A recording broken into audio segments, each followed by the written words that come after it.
My wife's F1 fantasy team is in serious trouble.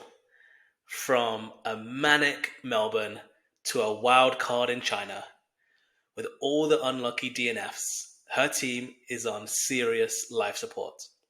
But we've got a plan to save it, so let's dive in.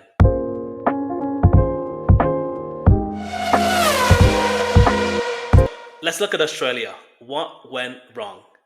Well, as many of you know, tons of DNFs, and her team got hit hard. 5 out of her 7 assets scored minus points in Australia, leaving her with a total points of 63 for round 1, with an added negative of her budget losing 1.8 million. So, could this team be saved? Well, that's where the wild card came in. Many of us used it, and for some, it definitely chose to be the right decision. Well, did it work?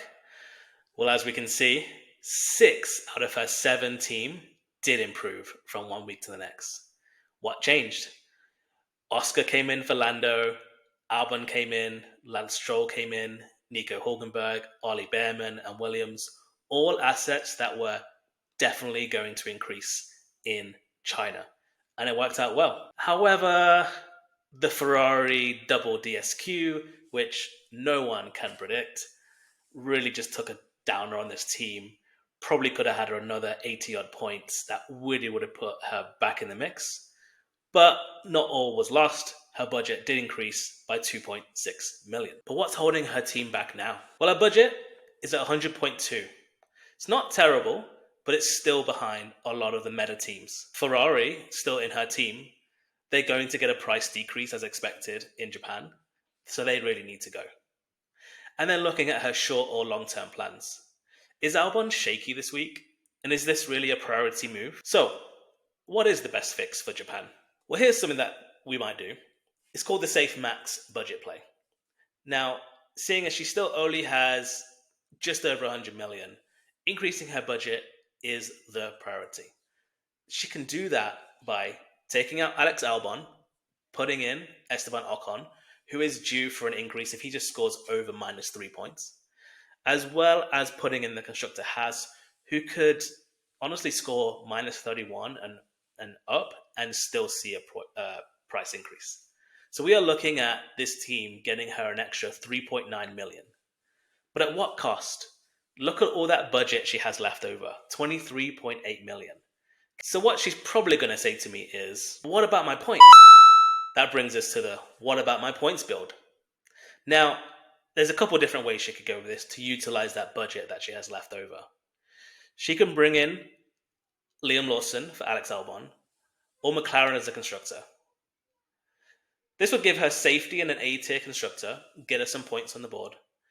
And from a budget perspective, Lawson still being a B-tier asset, still potentially could see an increase, and total team value potential here is an extra 3.6 million. The other type of build she could do that's similar to this is she could put in Mercedes and Yuki instead of McLaren and Liam Lawson for a very similar reason.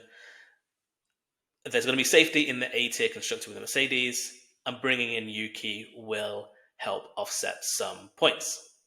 Now, this is probably going a little bit against the common builds out there, but for a team like hers, is there a risk reward for an early jump onto Yuki and Liam, getting on before many teams do? Specifically Yuki. Yuki's an interesting one. It's obviously his first race in the Red Bull. He's going to be in Japan. There's a lot of pressure, a lot of expectations, but Yuki is driving really well at the moment. Can he drive the Red Bull though? But if he does, he is a B-tier asset in a potentially A-tier car. Now that could be quite juicy. There is another build I want to talk about though. It's riskier, but it has the potential for high points. I call this the riskier high points build.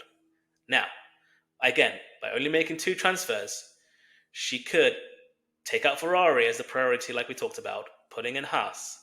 And for her second driver and utilizing all that budget, she would have the space to add in and Lando Norris. Now, what do we think about that? A double times McLaren build has lots of points potential. And from a budget perspective, she still has 5 B tier assets that are likely to increase, plus probably seeing increases from Piastri and Norris as well. So another potential of 3.6 million with the points may also be something worth tuning in for. But should she play a chip? Well, there are 3 potential, and a lot of it has to do with some of the weather that's predicted for Japan this weekend. There is rain in the forecast, 50% potentially for the start of the race. And so if she is worried about losing some points that she really can't afford to lose anymore, that might give her the most stress-free weekend of F1 2025 so far. And for many of you too. Definitely consider it. Autopilot, if she does go for the double A-tier driver builds, while it's chaos friendly, it is easy points. That autopilot will just switch to whoever scored the most points and put the 2x on them. There's one sneaky one that she might consider too. It is the 3x, extra DRS, where the 3x goes on one driver and the 2x goes on another.